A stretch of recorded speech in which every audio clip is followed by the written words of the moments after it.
Hi everyone, welcome back to the channel. Welcome to a brand new sacred channeling here on Susan Dawn Ascension Connections. Alright, so I'm trying to figure out where they want me to start because there's a lot that is coming in.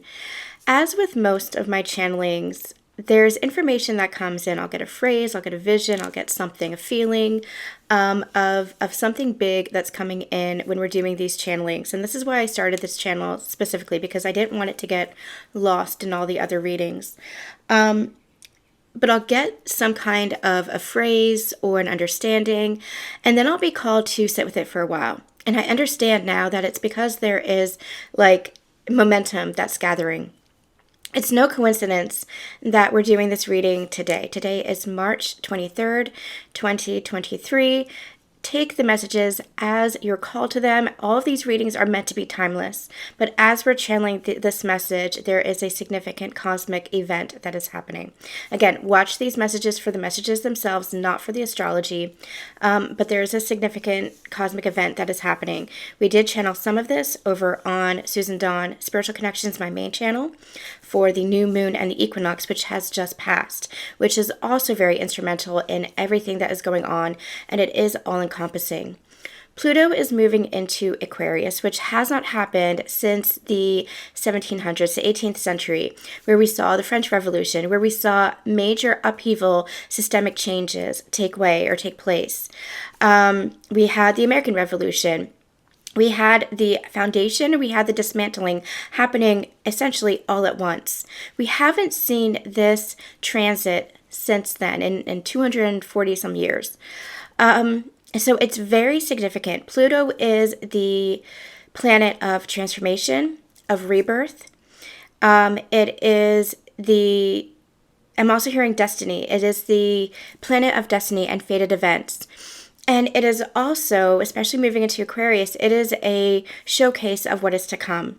We chatted a little bit previously about how this energy leading up to this time and place, about how we've been moving through this ascension process and now we're at a pivotal turning point. And everything leading up to this time and place has not been for nothing. We've channeled that with regards to our individual ascension processes, especially as of late, that we don't neglect or avoid or deny who we were, that we don't know what our unconscious self knows. And so as we go through this process of awakening, as we go through this process of ascension, the more we understand, the more we can reflect and say, oh, I learned that from this experience. Let me carry that wisdom forward. So we don't blame, project on, or neglect our previous self. We allow ourselves to release that version of us as we move into higher consciousness, as we shift and as we transform individually. But we also say, okay, let me carry all those teachings, all that wisdom, all that learning from those experiences that I had. I didn't have those experiences for nothing. We've been channeling a lot of that over on Susan Dawn Spiritual Connections, so I really encourage you guys to make sure that you're checking out all of those readings and all those videos for the fullness of these channelings here. But with Pluto moving into Aquarius, it moves into Aquarius today, where it's going to stay for the next 3 months. We're going to move back retrograde into Capricorn, where it's been in June. So Pluto's going to be retrograde again in Capricorn in June, and then in January of 2024 we're going to move back into Pluto into Aquarius for the next 20 or so years. It'll stay there for the next 20 or so years. This is the age of Aquarius, essentially. So these next 3 months are really a teaser for what is to come. It's like a preview for what is to come. And so on your individual ascension journey, ask yourself, what shifts are you making? How do you want to transform? How do you want to show up in the world? More than that, this is for the greater collective, for the greater ascension journey that we're all experiencing. We're all experiencing at different levels, at different stages, different paths. We're all experiencing this ascension journey. And again, we talk about that over on Susan Dawn Spiritual Connections ad nauseum. But it's really about your individual growth and ascension affects the greater collective. Your frequency, your changing of the frequency is like a changing of the guard. It changes the whole planet. It changes the collective energy. And this essentially is a changing of the guard. It is a changing of systems. It's a changing of patterns. It's a changing of society conditioning and how we have operated, societal templates. This is what this ascension journey has been like. This is what we've been channeling for the past 5 years. This is what we have been doing along our ascension journey. And for those of you who are part of my collective, you've been doing this in partnership with another, where someone else was a catalyst for that growth, for your activation to your ascension journey. You've been doing this in connection with another person as that mirror, but you've also been doing this individually within yourself. It all is interconnected. There is no separation between anything. There's no separation between you and others. There's no separation between you and the world. There's no separation between you and GodSource. Everything is interconnected because everything is part of the whole. That's really important to understand. The work that you're doing individually affects the relationships that you have with others. The work that you're doing in relationship with others affects the global collective.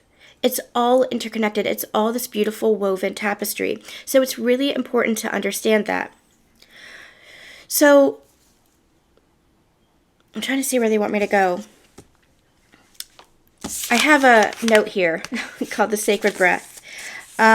Where a couple of weeks ago, I had channeled that phrase. And I wrote this note down because I knew I wanted to do a channeling on this. When I went away a couple of weeks ago, I had a lot of time to really sit and meditate with this energy and for myself as far as my own journey. And I got a little bit of more information. When I was, prior to going away, prior to my little trip, I had been called to watch a musical production of, it was the story of Esther, the book of Esther, so in the Bible. I have my own opinions on the Bible and what it means and what it stands for. I do not personally really adhere to the Bible. That's not my path. I respect everybody for their path. That's just not mine.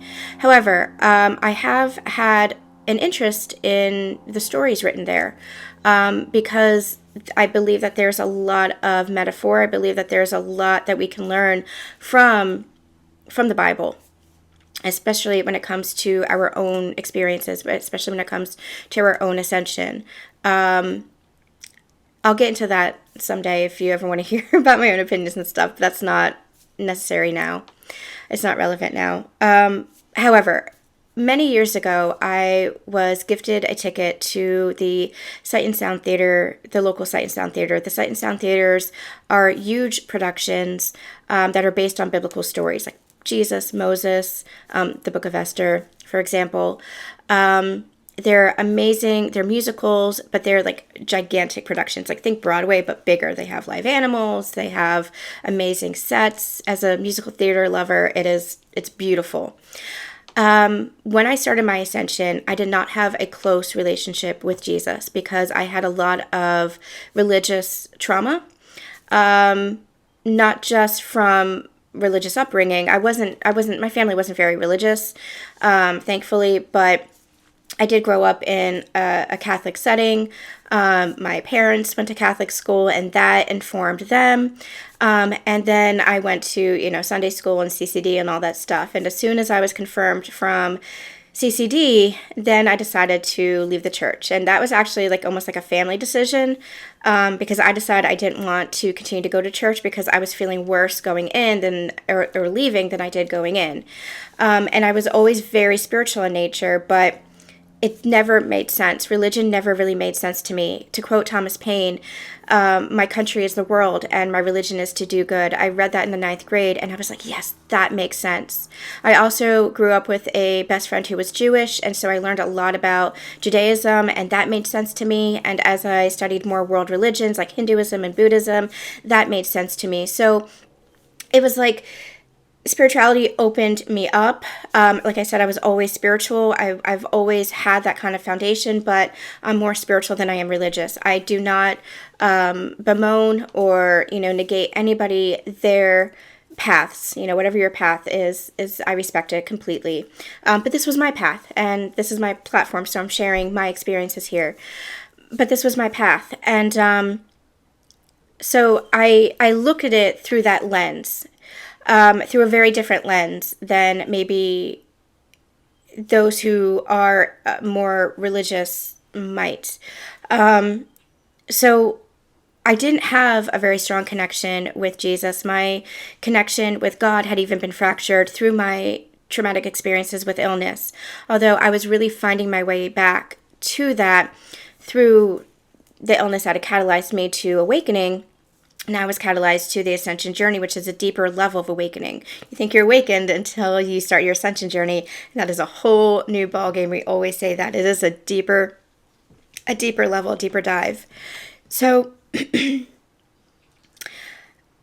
when I began my Ascension journey, actually prior to my Ascension journey, I was taking some spiritual development courses. I was just really connecting. Back in 2008, I took a trip to France. I spent a month there at a writing retreat, but it was more than a writing retreat. That was actually the beginning of my spiritual awakening, because I was so homesick. The owner of the inn took me to a psychic medium in the village, and there was just a beautiful communion where we were talking about God. We were talking about spirituality. And then the people that I was there, the people that I was with at the retreat, we were sitting in the library by the fire, and I very distinctly recall having conversations about manifestation. I didn't understand the word manifestation then, but they introduced me to Florence Scovel Shinn, who was an author in the 1920s who wrote The Game of Life and How to Play It, all about intentions and energy and manifestation. Now, not manifestation as in what we know it today, manifestation as in you have to try for it, you have to really force it. Manifestation as a natural occurrence that comes from what you feel, what you know, what you intuit.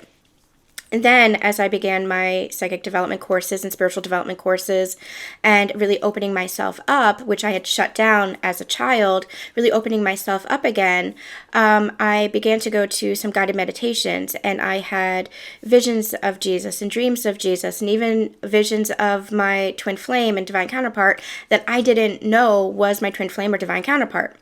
I had no vocabulary for this, no conscious awareness of this, but it was all part of the whole. It was all taking place within me energetically, and it's only when I look back that I could put the pieces together and be like, oh my gosh, that was this. So when I started my Ascension journey, I began to have really connecting with God on a really personal level again, really healing my connection with God, and as such, healing my relationship with Jesus.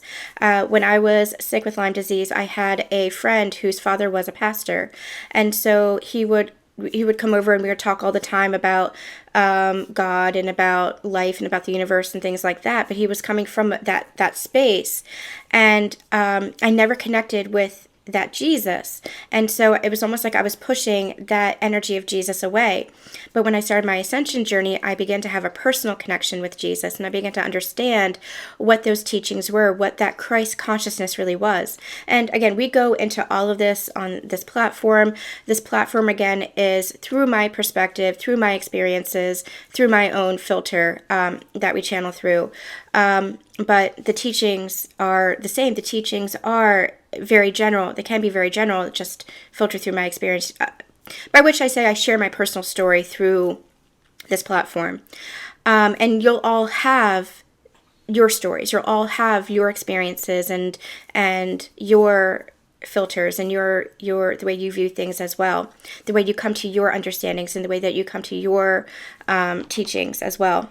So that's background, and I don't know why I went into this, but that's background for where I'm coming from.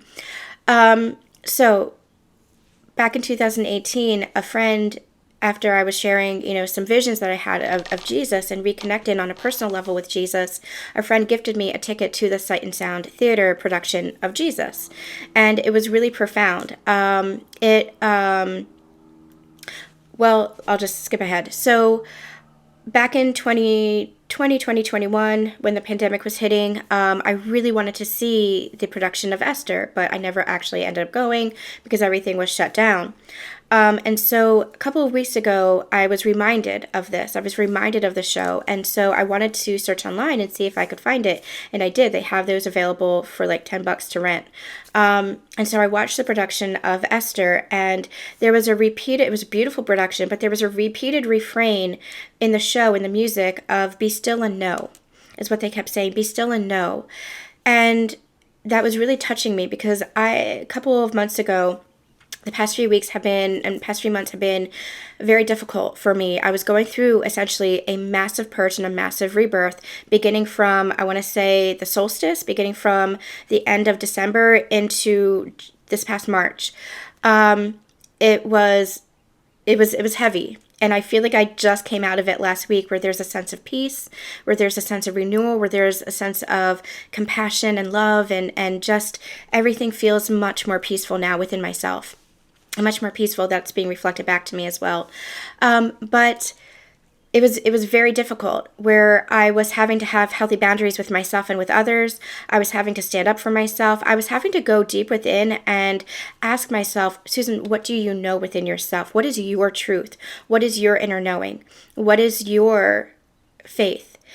And so that's what we learn on the Ascension journey, especially for the divine feminines. I'm not going to speak about the divine masculines, but especially if you're a divine feminine, you can be a male or a masculine energy, and this is your inner feminine. But the feminine energy is all about learning how to trust your intuition, to get in tune with your heart space. So the feminine energy is all about that. And for divine feminines on this journey, that has been your greatest journey, your greatest struggle, your greatest challenge, and your greatest lesson has been to trust in your intuition, to trust in yourself, to trust in that inner knowing as it's connected to God's source. That has been your journey through this ascension journey. So again, for the divine masculines, you've been experiencing this journey in a little bit of a different way. And this could be your inner feminine as well, because we both have masculine and feminine energies within us, and we have to attune to both energies.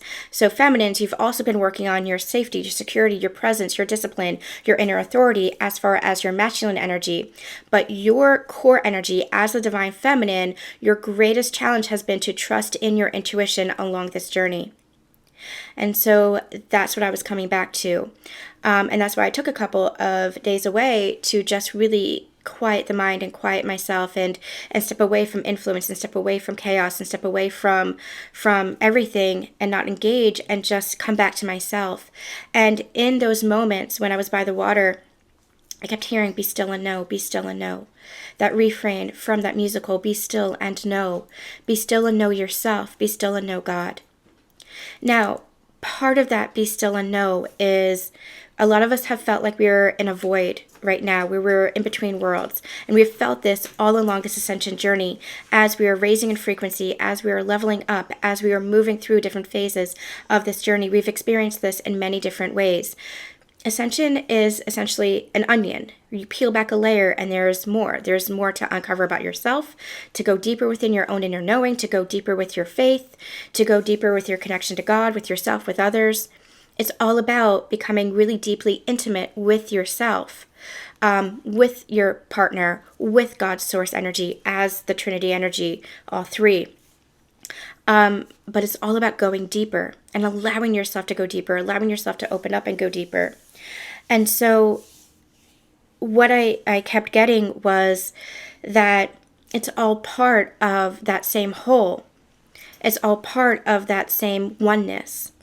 And so allowing yourself to be still with yourself and to get in tune with yourself allows you to really tune into the sacredness of what is happening collectively on this planet, the ascension that is happening on this planet.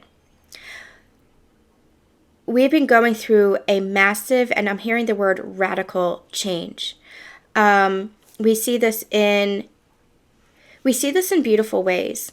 I'm just reminded of TikTok and how TikTok has been an amazing platform. I don't usually like it. I'm not a huge fan of it, just because it feels like there is so much, and it feels like it's really changing our brains to be fast like that, where we're not able to really sit still. You know, you have 3 seconds, I think is what the study said, to capture somebody's attention. And that somebody who likes to talk, as somebody who likes to go deep, that just doesn't really fit with me.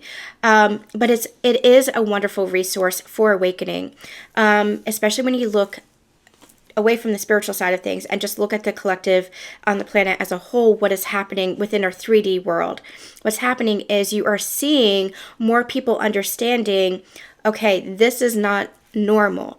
This is happening. This is happening. This is happening here. You're seeing real-time resources. You're seeing real-time recordings of events that are dismantling, things that are dismantling. You're seeing teachers that are standing up and saying, I don't want to be part of this education system that is bureaucratic, that there's so much red tape, where we're indoctrinating these children. I want to just be able to teach and take care of these children and nurture these children to grow.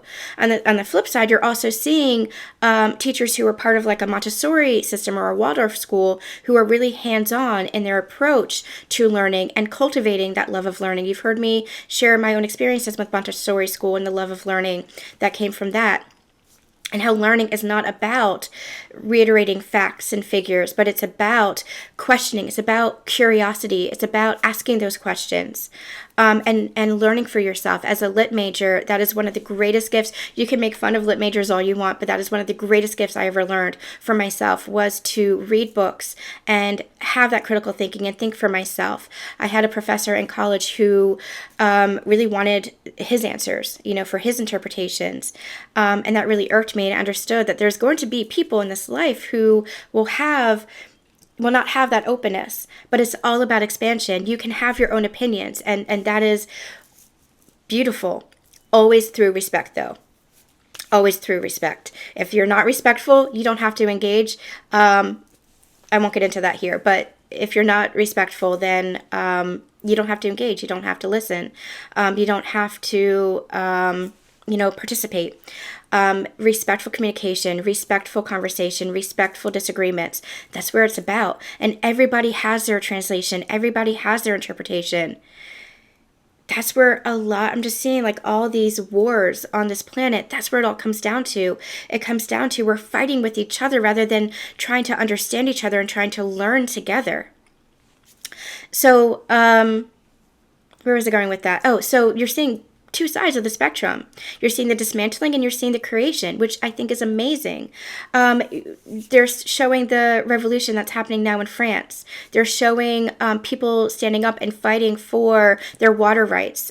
Way back when, with the Wakani Water is Life, the protest for the pipeline, I was unable to actually do anything because I was stuck in bed with illness, but I was really trying to get the word out and advocate for the Water is Life movement, for the pipeline. I was really just trying to bring awareness to the situation, and now I'm seeing so many people who are, throughout the past decade, standing up in so many different ways.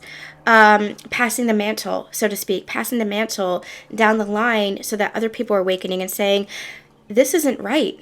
The way we're living isn't right. And that's part of the ascension.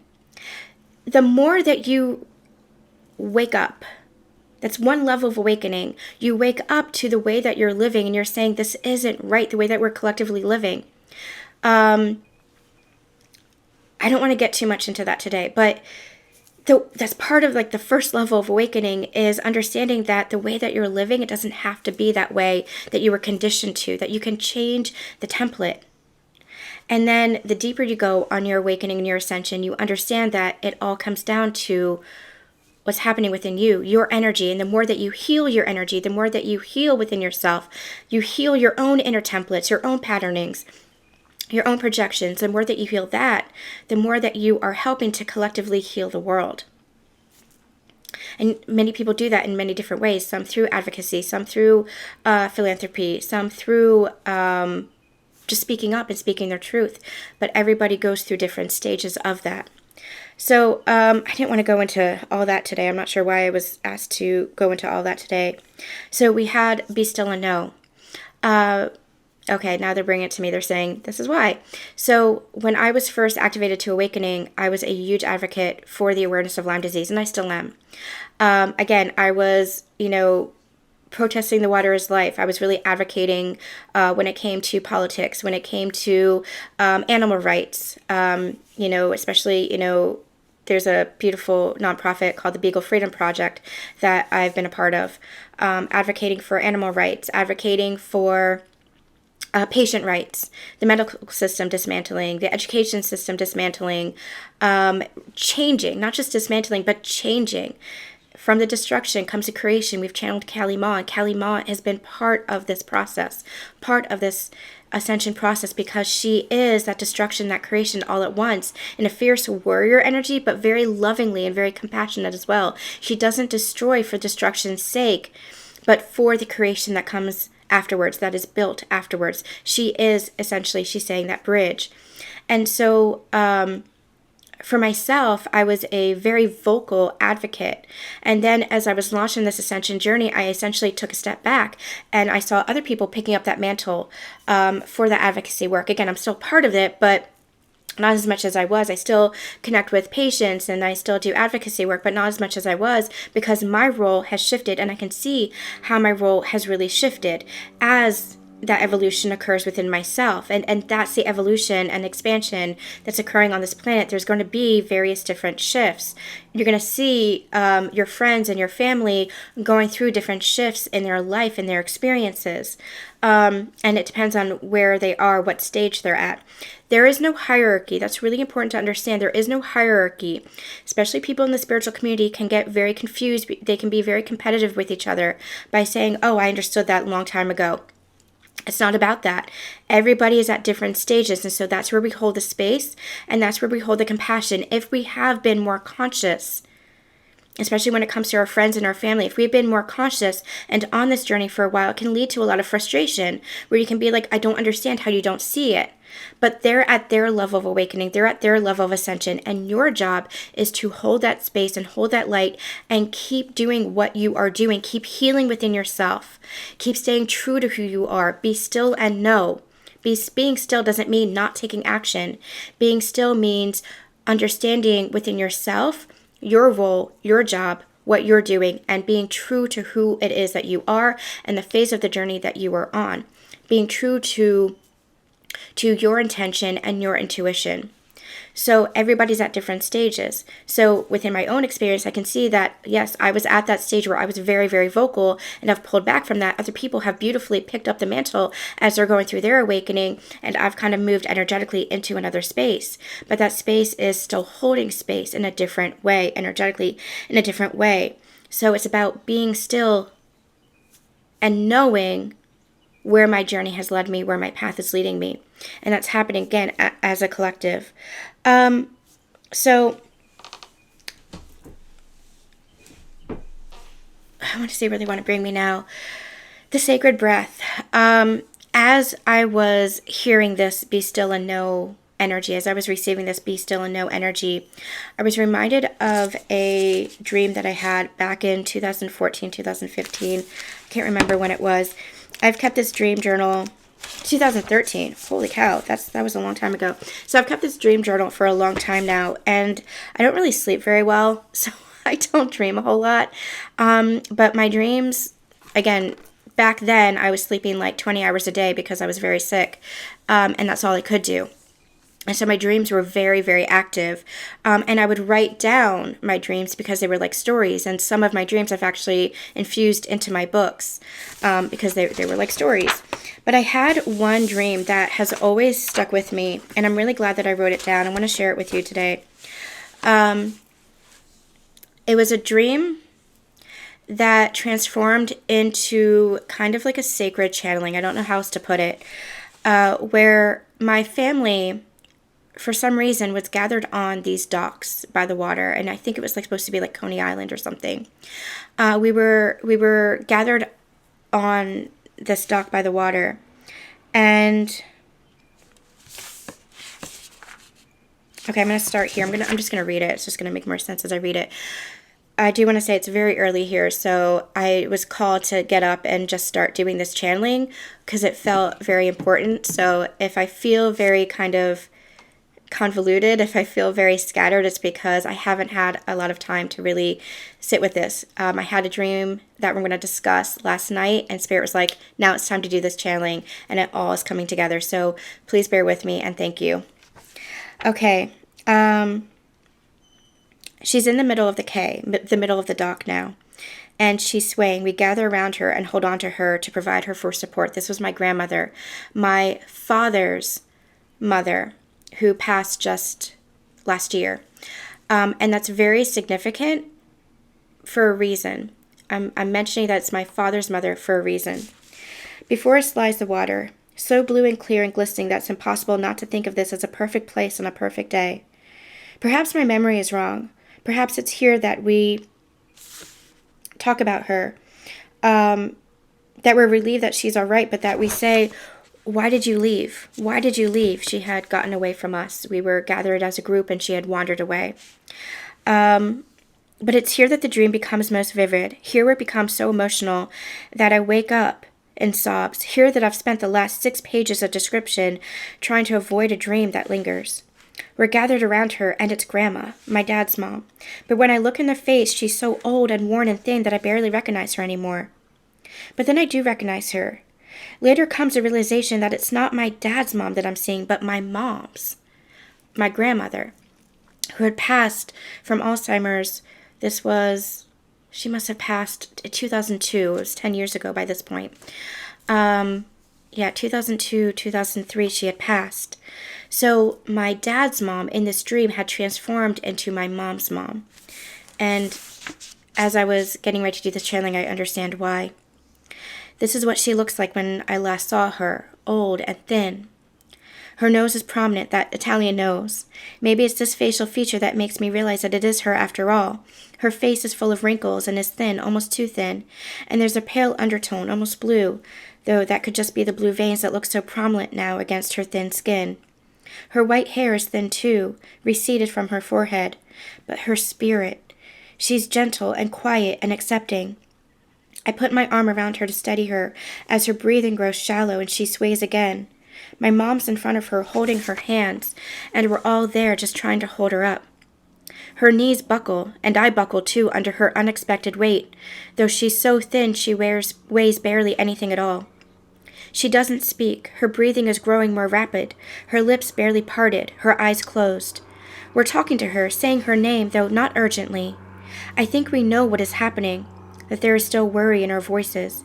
And I think if we could prevent this from happening, then we would by any means. But I think we know that this is happening, and it's time. She's having trouble catching her breath, and I can feel her heartbeat against my chest. It's so vivid even now as I write this. It's beating so fast. She breathes in and out, slowly in short, raspy breaths. Her heartbeat slows, then speeds up again, then slows. I'm holding her in my arms, listening to and feeling her heartbeat until there is no beat. She exhales a word, only one word, a mumbled Om. My mind is starting to awaken, and I can feel myself trying to understand this. What did she just say? What does it mean? Was she trying to say something else? And in that time it exhaled as just a bit of air. But in my dream I know that this is what she said with her last breath. Om. She sounded just like my grandmother, my mom says almost in disbelief. Or she says, that was my grandmother. In that last moment, with that last word, she sounded like my great-grandmother, whom I had never met. But my mom recognizes the sound, the voice, the word. It feels like seconds, this dream, but when I wake up, it feels like an eternity. Once I realized what had happened, once I realized I had dreamed of both my grandmothers passing, and I realized that this grandmother dying in my arms was one who had already passed, it breaks me to fresh tears that I can't control. I go through trying to figure it out, trying to understand, and my conscious awareness at that time, I'm not at that level where I can fully understand. I feel at that time that it's just about my grandmother's passing, the grandmother who had passed, and the grandmother who 20 years later will pass. But it's not. I talk about death, trying to understand death, trying to work through the trauma of death. But then talking about what I can't control.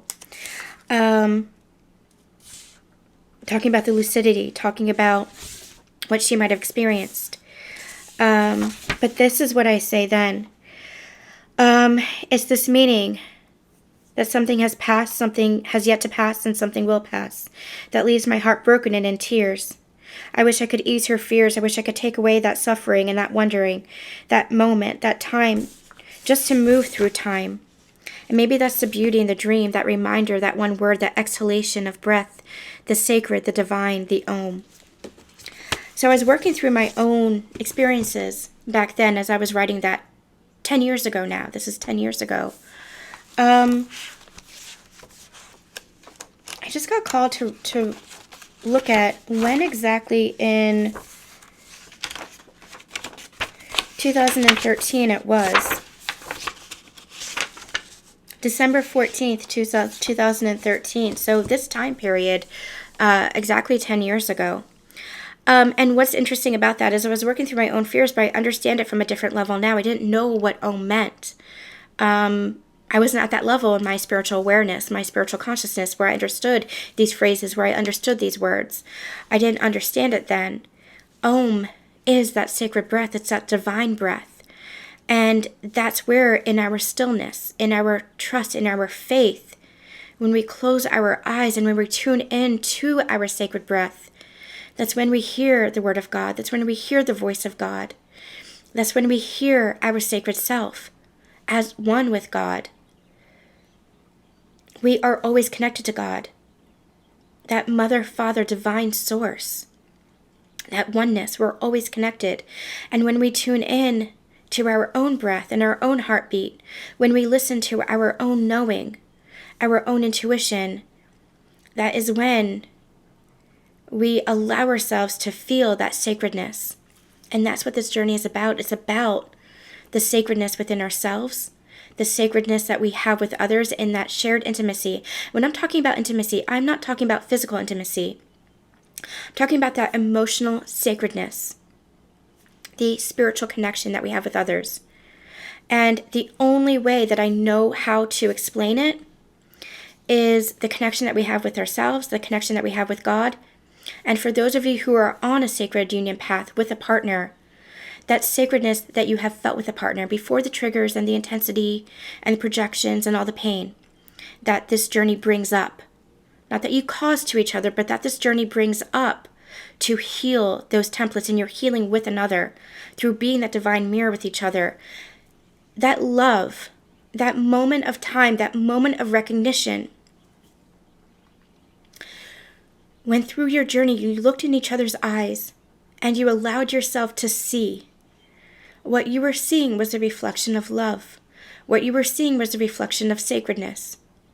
Yes, you were seeing yourself reflected in another, but you were also seeing GodSource, and you were also seeing the soul of that person, your own reflection. You were seeing your soul reflected back to each other. You were seeing the sacredness. And so, Om being that sacredness. Be still and know. When we bring it back to this greater global ascension, this is what they were showing me about the dream today. And I hope this is all wrapping up and making sense. I'm going to have to listen back. Last night I had a dream. And it was very strange, as dreams usually are. But when I woke up, there were a couple of key things that they wanted me to remember. I was on some kind of a journey with other people, and it was a dream of there was very much of a search for something, and very much of a good versus evil, dark versus light kind of energy that was coming through. But it was about being the bridge between the two, transcending that duality, understanding that it's not good versus evil, that's not dark versus light, but it's that the wholeness of both. And when we understand the wholeness of both, we understand the universe, GodSource, from a greater perspective. We're not creating that separation anymore. I had an experience that they're asking me to talk about, and I don't really want to talk about it, but I'm going to talk about it. So I had an experience where I was, in my visions, brought into the underworld. And what I saw was just the plummet, the fall of consciousness. What has been personified as Lucifer going down, down, down, down, down. I was being the observer. I was objectively observing this. I was seeing the fall. And what I saw was I was brought into the underworld. And all the fire and all the brimstone and all the fear that this 3D world has built up was just basically cleared away. And what I saw was just a rock. And it was just a simple man on a rock. He was naked. And I remember the muscles of his body. And I say that because of what I'm going to share next. And I remember he was just curled up like this. Curled up in shame. Curled up in sadness. Curled up in separation. And what I understood from my own understanding was that this was the fall of consciousness. This was the fall from grace. And the fall of consciousness was simply the separation from God consciousness, from unity consciousness, thinking that you are separate from anything or anyone. And that's where all this fire and brimstone and fear and all this evil and devil stuff comes from. It comes from the fear. But that fear comes from the separation. And that's what the fallen consciousness really was. And so what it came down to was it was just a man who had separated, an energy who had separated himself from God's source. Now, I mention the nakedness and the muscles because last night in my dream, I was in a living room and we were talking. It was just a conversation about how do we overcome this? How do we move into the next level? How do we fight good versus evil? How do we fight against the darkness? And it was like a whole action-packed series. But in this scenario, we were like in this living room having conversation. And there were two things that I saw. The first thing was I was putting my hands on the earth. And as I was putting my hands on the earth, the energy from the earth was rising into my hands so that I was absorbing that energy. And that energy was light. And the light energy was filling me up.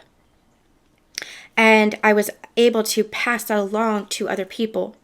And I was saying, just put your hands on the earth. You will absorb the energy of the earth. The earth is supporting us.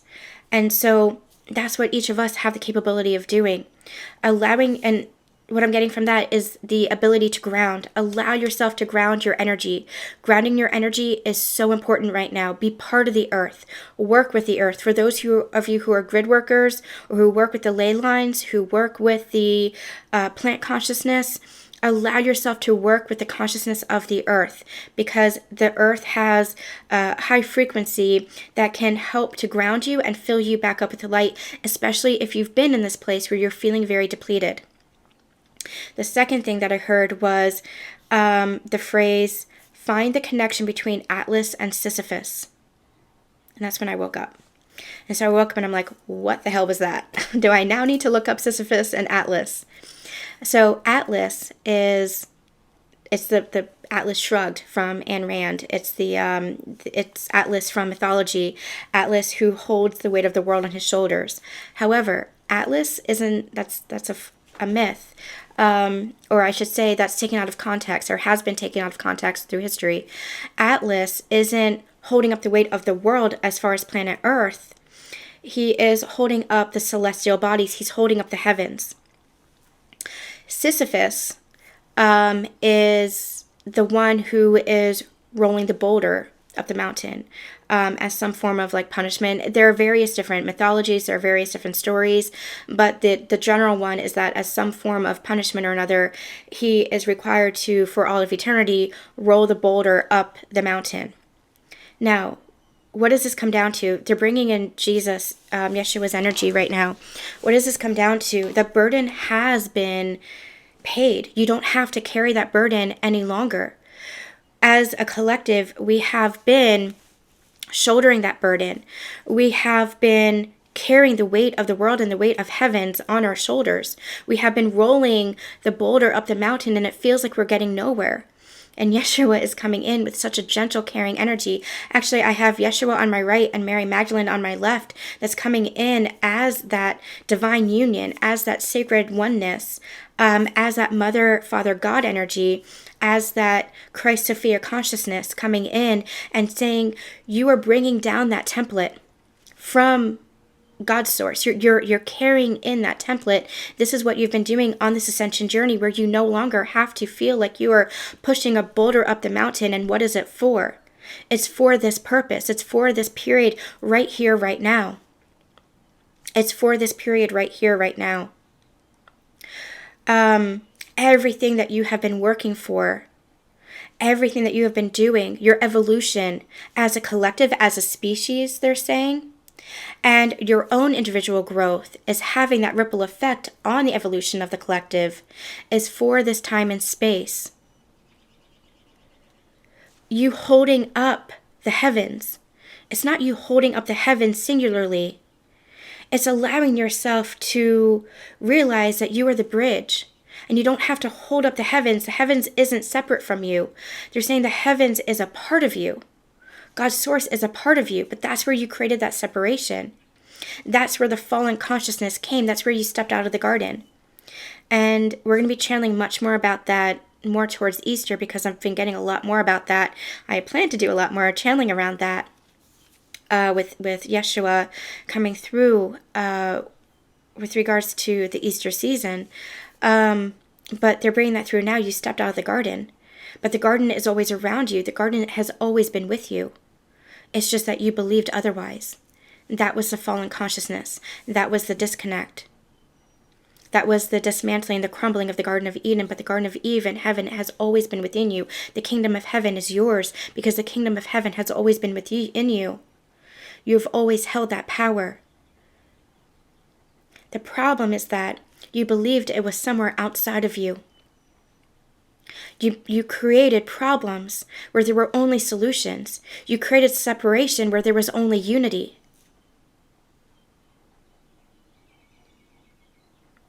You thought that you had to hold up the heavens, that the heavens was something separate from you.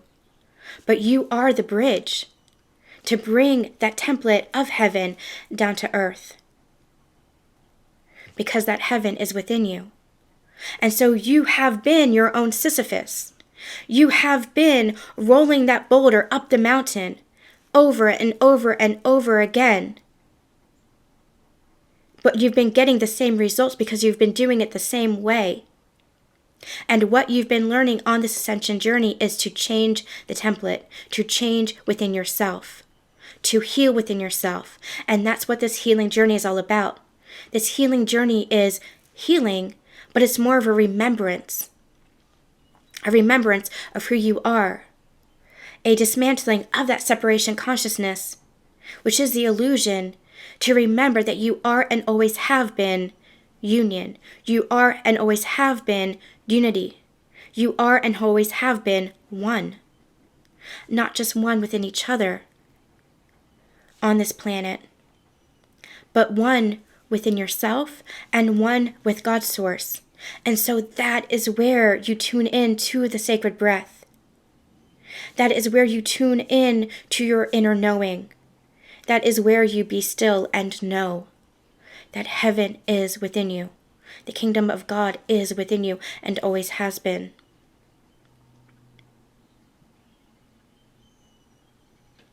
Be still and know and honor that sacred breath within you. Honor the love that is within you and your brothers and your sisters. The world is changing, and allow yourself to change with it. You're not here without a purpose. You are here by divine design. You are here by that divine design.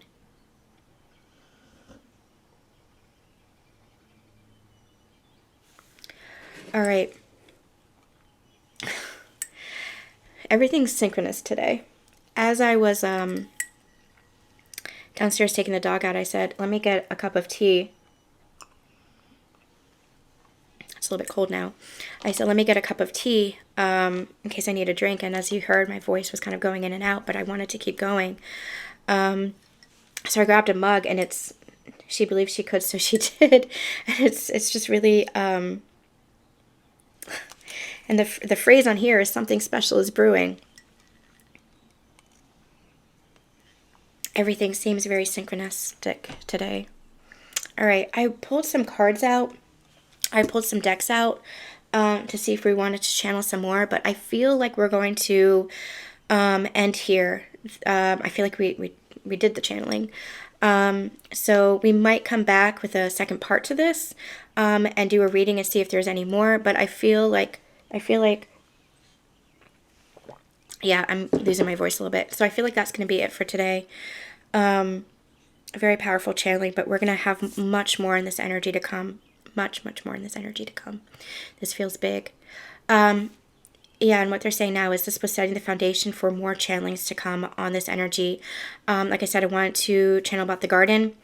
I wanted to channel the Lion and the Lamb, which was something I channeled 2 years ago, or began to channel 2 years ago, but that really feels important now. So we'll have those transmissions, including I channeled a light language transmission for the Lion and the Lamb, or had wanted to do a light language transmission for the Lion and the Lamb that we'll do going forward. So there's a lot more to come. I'm going to go back to bed. All right. I'm sending you all so much love and so much light, and we'll see you soon.